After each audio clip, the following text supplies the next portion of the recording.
The moment we've all been waiting for has finally arrived as the world's fastest 24 riders commence the quest for MotoGP glory in Qatar. The eyes of the world are ready to watch the duel in Doha as it's time to race in MotoGP.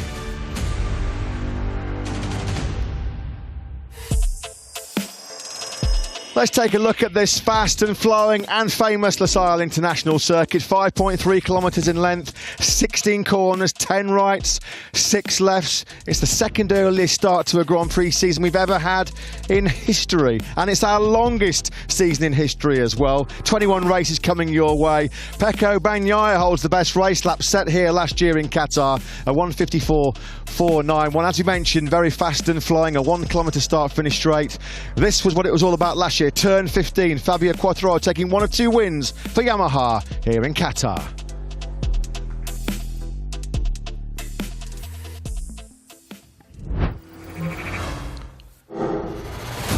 Coming up in MotoGP, it's back-to-back poles for Jorge Martin in Qatar as he aims for MotoGP win number 2.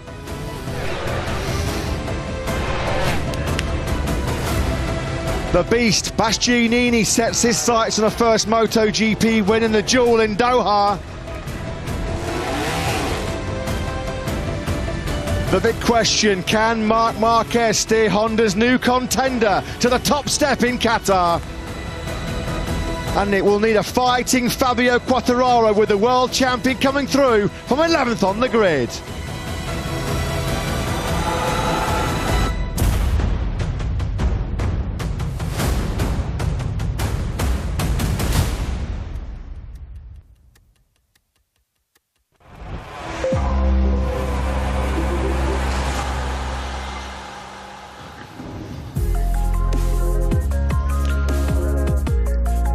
Hello and a very warm welcome then to the Losail International Circuit in Qatar. The long wait is over. We're 112 days from the Ricardo Tormo Circuit curtain showdown last time in Valencia 2021, and we are back. 2022 starts now. Almost perfect conditions to kick off this new MotoGP World Championship campaign. Just 4 miles an hour wind, still very pleasant temperatures. The sun is setting, the grandstands are filling, the tension's building, the atmosphere's building, the hype has been building right since the start of the new year, and we can't wait for the action to get underway. We start here under the night lights in Qatar.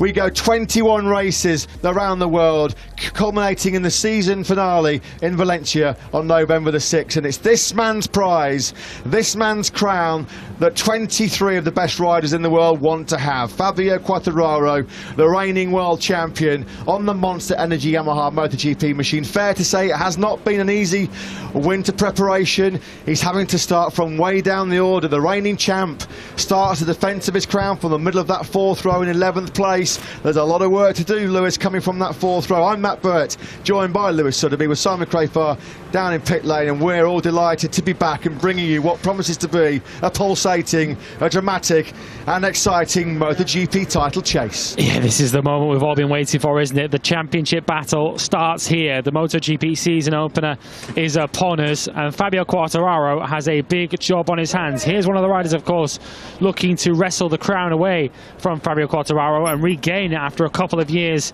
Not in the doldrums for Marc Marquez, of course. He's had his injury problems, which have contributed to a rather tough couple of years. But everything we've seen in pre-season testing and everything we've seen so far this weekend is that Marc Marquez is back in business, and Honda have provided him and his teammate Pol Espargaro with a motorcycle that he can really compete on. Can you believe it? Where has the time gone? This man about to start his 10th season in the MotoGP World Championship. What a decade it's been. It's been full of ultimate highs and bitter lows, not least the last 2 years. Marc Marquez, of course, sidelined throughout the whole of 2020 with that career-threatening shoulder injury. He missed the last 2 Grand Prix of 2021 with the double visual problems. He looks A-OK. He looks fully fit, and on that rapidly improved Honda, watch out. The king is back to try and reclaim that crown.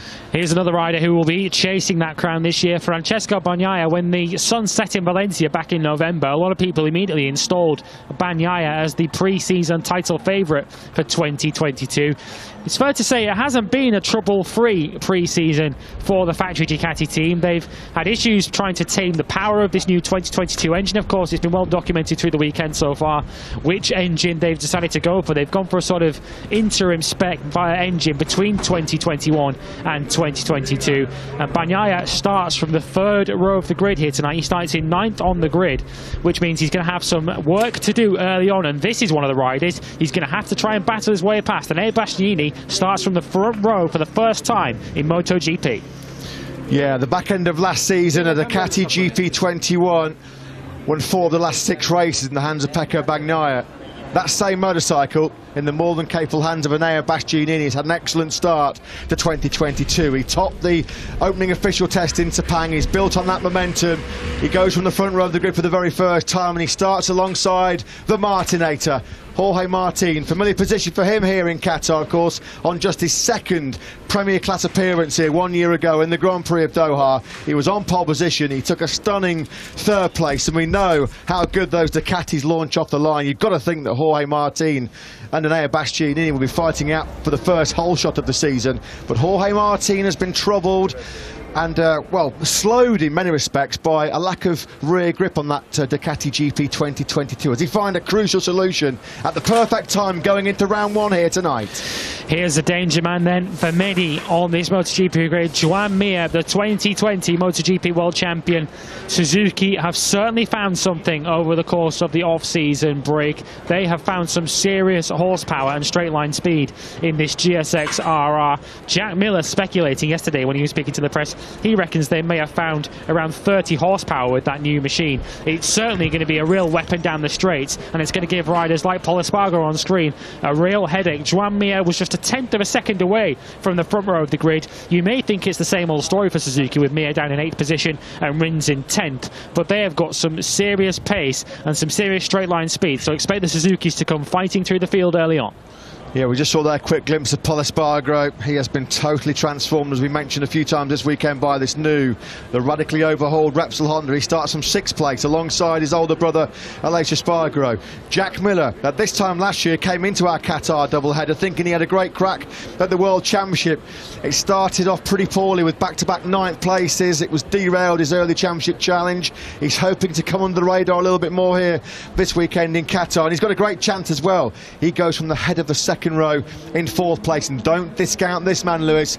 Alex Rins, you've just talked about how good the race pace all weekend has been for Joan Mir and Alex Rins. This man set his stall out early on Friday, setting the fastest lap time of the weekend in FP2, and he's got supreme confidence that he can fight through from that 4th row on the grid. Absolutely. He wasn't happy with his performance in Q2 last night, but unfortunately for him, I think he was just one of the victims of how incredibly close MotoGP is. We say it every season, but MotoGP is so phenomenally close. Alex Rins starts 10th on the grid. 0.2 of a second of extra lap time would have put him on the front row of the grid for this Grand Prix, where Marc Marquez will sit later on tonight. The Suzuki has got serious straight line speed and serious pace. The big question is whether the extra power from that engine is going to have an effect on its ability to manage its tyres towards the end of the race, and indeed whether they've got to put a bit of extra fuel in that Suzuki with the extra power that comes from it. It's no guarantee that they've got that same success and those same strengths as previous years, but everything we've seen in the long runs across FP4 suggests that that Suzuki may well be the bike to be on over race distance. Here's Brad Binder then, one of the stars of qualifying, it has to be said. Never has a KTM started as high as 7th on the grid for a MotoGP race here at the Losail International Circuit, but Brad Binder gritted his teeth, managed to fight his way through Q1 and to out-qualify both factory Suzukis and the reigning world champion Fabio Quartararo. Dream ticket for the KTM squad. Yeah, absolutely, Lewis. We also just saw there, of course, as well, Aleix Espargaro on the factory Aprilia, this stacked 2022 MotoGP grid full of talent, full of superstars. Unfortunately for Aleix Espargaro, is the only man in this field that hasn't so far in his career won a Grand Prix at any level. Andrea Dovizioso is back in many respects. The former king of Qatar, isn't he? Such a fantastic record here around the Losail International Circuit for the 35-year-old, the veteran, I guess you could call him now, Italian. Last two appearances here, he had wins over Marc Marquez in 2018 and 2019, an astonishing record. 9 podiums in 16, including 6 in MotoGP. The last time he finished lower than second here was a 5th, all the way back in 2014. I don't think it's highly unlikely, I'm not a betting man, but I think it's highly unlikely to predict and assume Andrea Dovizioso will be making it 3 wins in a row here in Qatar. No, he's got his work cut out. In the Premier class, he's never been outside the top 7 here, Andrea Dovizioso, although he has to come from 20th on the grid to achieve that tonight. Out onto the grid then, the pit lane is open for around 5 minutes as the heavyweights of MotoGP make their way out onto the grid, and they will soon be taking their spots ahead of this opening Grand Prix of the season. And what a challenge lies ahead of Fabio Quartararo, the reigning world champion. His defence starts here. Can he fight his way through from 11th on the grid? There is no question that Yamaha does have good race pace on used tyres. Fabio Quartararo, right through pre-season testing, has been pretty happy with his long run pace, less so with his pace over a single qualifying lap. Fabio Quartararo pretty chilled at the moment. You'd say expect that beats per minute to skyrocket over the course of the next half hour. Fabio Quartararo's biggest weapon perhaps in this race over the course of the next hour and a half is perhaps the ability to keep his tyre in towards the end of the race. There's a big conundrum facing the riders as to whether they're going to go for the soft or medium rear tyre. Right on cue, here are the specifications from Michelin. We're not expecting to see much of the hard tyre in this race. Medium and soft are the decisions that the riders have to make. Fabio Quartararo was very, very strong in FP4 in particular, setting pretty consistent low 155s, which is where we're expecting the race pace to be, low 55s to high 54s. And if Fabio Quartararo can keep his tyre in towards the end of the race, that might be where he starts to pick off some competitors early in the race. But the big question for him is, does he have the straight line speed to keep them behind him once he gets there? Suzuki, remarkably, have never had a podium finish here in Qatar in the Premier class. Can you believe that statistic? They'll be desperately hoping that comes to an end here tonight. Great hopes in the hands of Joan Mir and the man we just saw there, Alex Rins.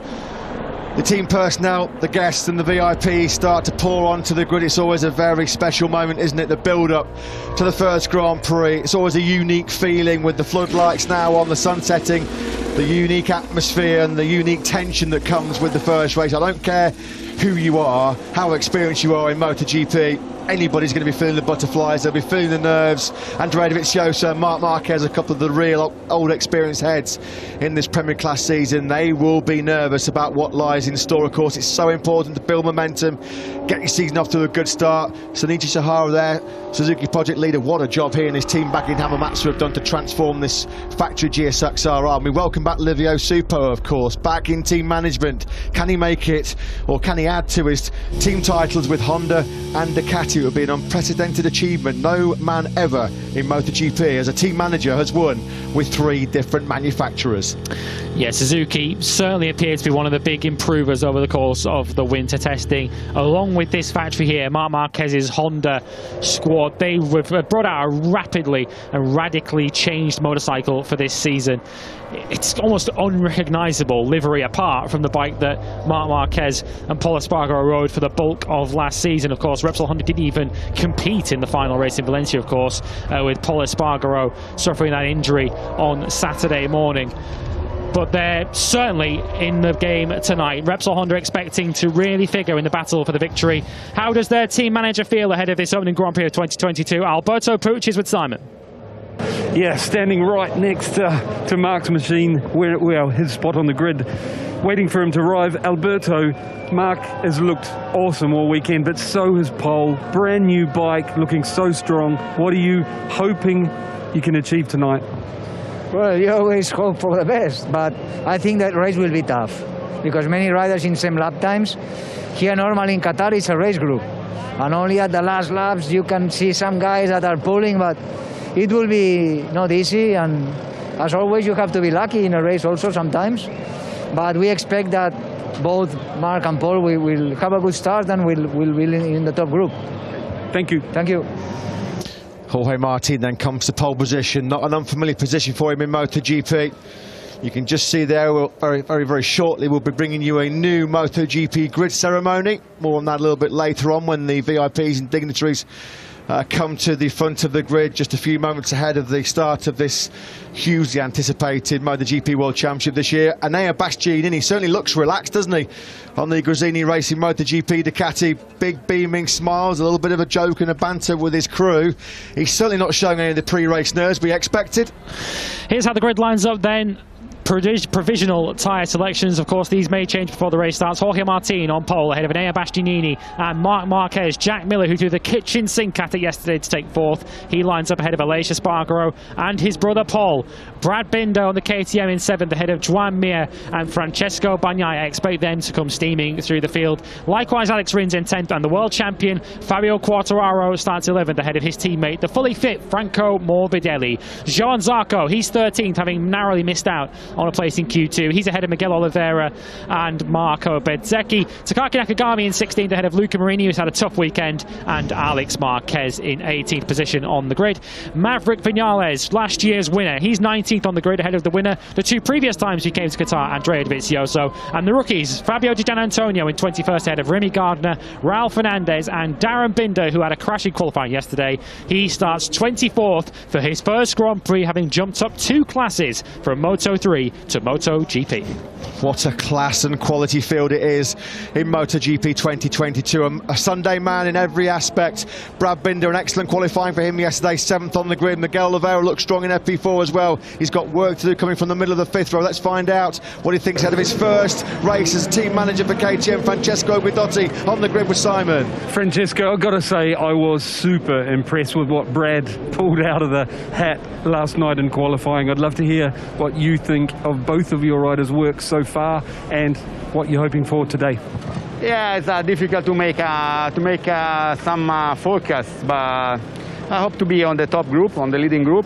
From the 3rd row, he can have a good start and stay there. The pace in FP4 was pretty good, and but as we know here, every year is till mid-race will be a long snake altogether. Then the last 7 laps will be crucial. So let's see. The competition is higher and higher every year. And for Miguel also, with a good start, I think he can stay. He can stay in the front group. Francesco, you're a very experienced team manager, but first race in your new role, a few butterflies for you as well? Yeah, it's something special, always the first race, but it's, this time for me is even more. And yeah, let's see what happens. Best of luck. Thank you. Yeah, thanks Simon, thanks to Francesco Guidotti. You can just feel the anticipation in Francesco's voice. They know that they've got a great chance of being in the fight for the podium, with Brad Binder going from 7th, Pecco Bagnaia. Well, pre-season he was many people's pick for the championship. Some people might be revising their estimates after just, well, the first couple of days of practice. 9th place. Never discount Pecco Bagnaia though, and never discount the Suzukis coming through regardless of where they qualify. It's a race motorcycle, that factory GSXR ride. I'm sure one man who's missed this special pre-race buzz is Livio Supo, team manager of the new Suzuki team. Guys, have you got a band in the commentary box there? That's all I can hear. Livio, I've got to say, your riders and machines have looked incredibly strong all weekend, and it's almost disappointing looking from the outside where they are on the grid, but you must have still really high hopes for the race. You know, at the end, the result, of course, is not good, but the performance is good, because we are with both riders at very close lap time, about 0.2 of a second from the front row with Marc, and Marc is 0.2 of a second from the first position. So, you know, that's the problem of MotoGP nowadays. The gap are so small that it's nothing to be back. Anyway, probably here, you know, usually the race here at the beginning, nobody wants to push because the tires can have some trouble at the end. So most probably, I mean, usually here there is a kind of train at the beginning, and I think we have the pace to steer in that train, and then we will see what happens. Livio, something else I saw was the pace that Joan Mir could do on the medium tyre, and he's got to be one of the favourites for me for the podium, or even better. I'm wondering, do you think it's possible to come through? Not to be scaramantic, but I think, it's the first race of the year.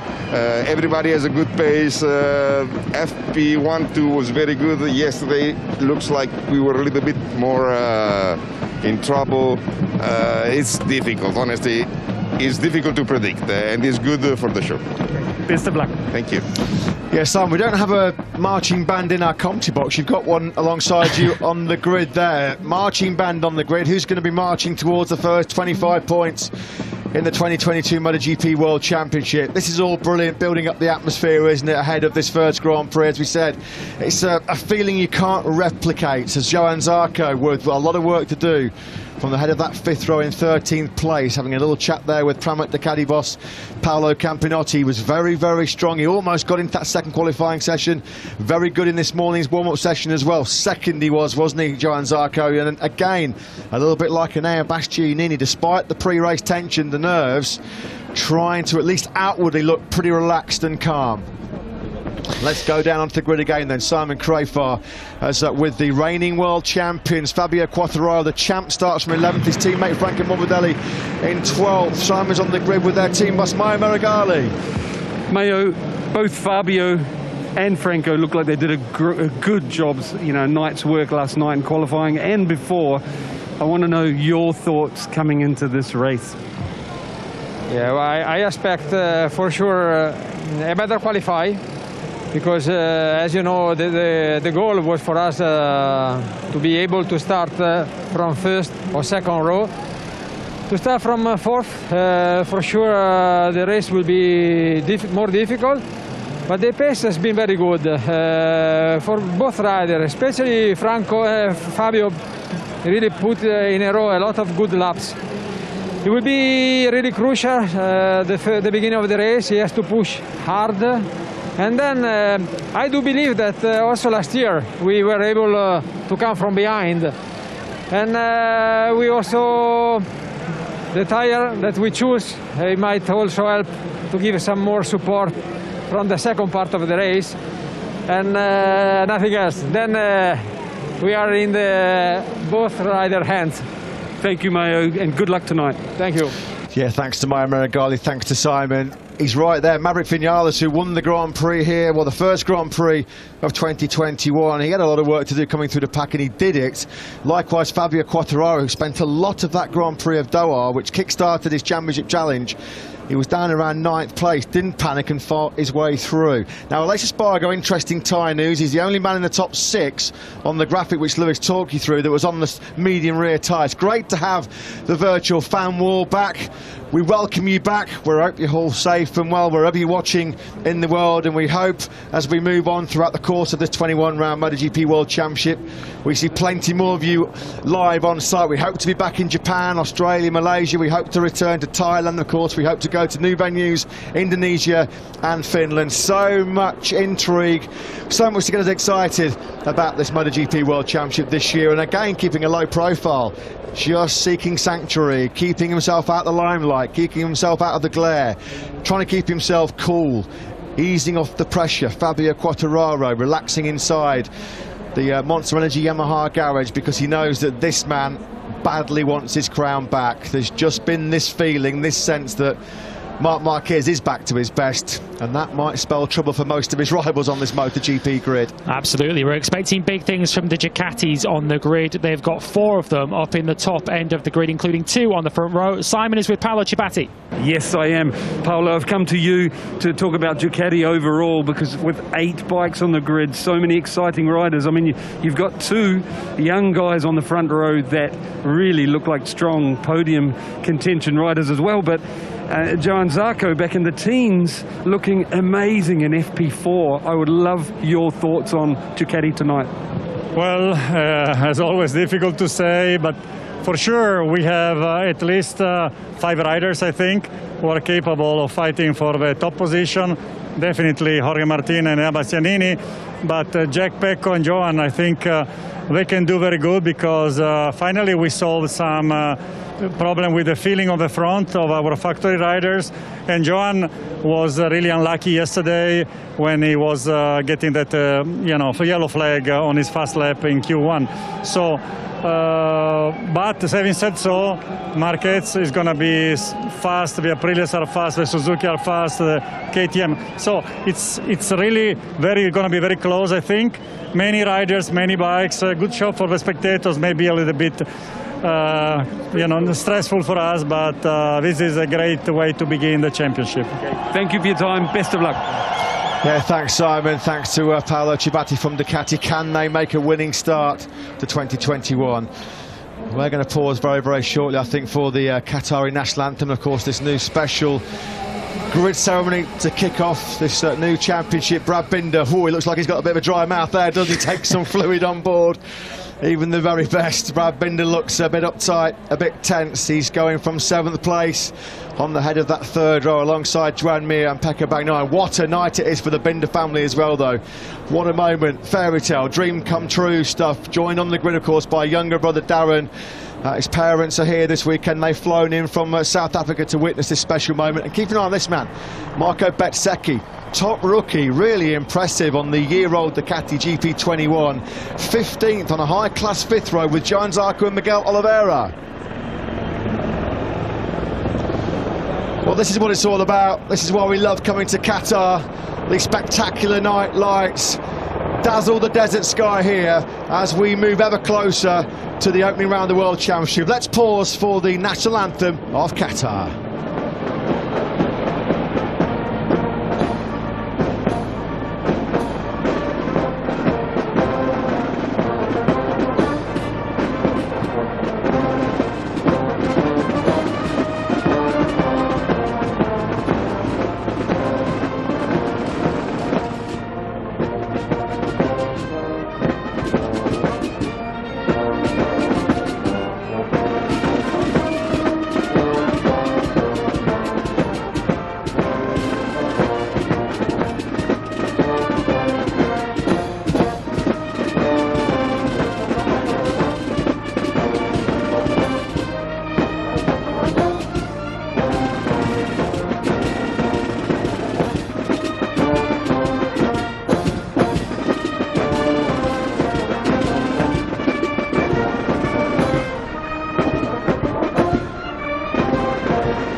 Well, what a perfect way to get us set for this opening round of 2022 MotoGP, the Grand Prix of Qatar. Now the fireworks start pre-race. The fireworks are going to happen, aren't they, of course, over the next hour or so. You're not going to want to miss a single second of this upcoming season opener here at the Losail International Circuit. It's always a spectacular show under the night lights. Last year we had two incredible close races. Qatar 2 last year was the closest top 15 and closest top 10 in history. Now then, this is all part of a new special MotoGP grid ceremony pre-race where local dignitaries, VIPs and members, of course, of Dorna, we just saw their CEO Carmelos Valletta, George Villegas, the FIM president, and they will stand in front, of course, that famous Racing Together banner. There is the Tower of Champions as well, and there is, of course, the Losail iconic stadium which hosts the FIFA World Cup final later on this year. There is the Tower of Champions. That's the prize they're all looking for. Next to it is the race-winning prize here in Qatar, and Racing Together, well, that phrase never more appropriate than in these difficult and uncertain times for so many of us in the world. We are, as it says at the bottom of our screens, united for peace. Our governing body taking strong measures against the authorities involved in the current atrocities involving Ukraine. We stand for peace, we race for peace, and we are united for peace. Yes, two trophies at the front of the grid there that Marc Marquez is very familiar with. He won the MotoGP race here, of course, in 2014, but hasn't won here since. He's looking to, of course, have his plaque on the Tower of Champions for The 7th time in the Premier Class and the 9th time overall later this year. This is the first step on a 21 race journey to crown our 2022 MotoGP World Champion. Tyre news coming in from Michelin. Soft front and rear for Marc Marquez. Fabio Quartararo going for the medium rear. He's looking to have that extra grip at the end of the race where he's expecting to do most of his damage. Joan Mir, who starts just ahead of him on the 3rd row of the grid, he's expected to be a real threat in the closing stages of this Grand Prix as well. The stage is set. Marc Marquez limbering up for action. This is a feeling that he's missed over the course of the last couple of years. Fully fit and ready for a brand new MotoGP season. Can he triumph here in Qatar for the first time in 8 years? And can he return to the top of the MotoGP World Championship? We will start to get our answers very, very shortly. The countdown to Qatar and the season opening Grand Prix MotoGP is nearly complete. 5 minutes to race start. We've waited nearly 4 months for this special moment. Jorge Martin and Enea Bastianini, two rising stars on the front row of the grid, with the former king who wants his crown back, Marc Marquez. Do not discount the likes of Pecco Bagnaia, Joan Mir, and world champion coming as well through from further down the grid. This is what's so special. It's the unique selling point of the Losail International Circuit, the floodlit arena that's hosted the opening Grand Prix under the lights since 2008. There is the Losail iconic stadium. We're at an iconic motorsport venue here in Qatar as well. And that stadium will be packed with nearly 100,000 fans in December when it's the FIFA World Cup final. What a massive sporting year for Qatar, and it all gets kicked off here tonight, and we are proud to do so in the MotoGP World Championship. The nerves are jangling, the butterflies will be fluttering inside those stomachs of the very best riders in the world. A big intake of breath there from the world champion Fabio Quartararo. 24 riders, the best of the best, the elite of the elite, just about to start our longest World Championship campaign in history. Last minute instructions for Fabio Quartararo. Jack Miller going from the head of that second row in 4th place. He looks pretty cool and relaxed as well. So your first front row MotoGP in 2022. 8 times world champion Marc Marquez on the front row in 3rd place on the Repsol Honda. Enea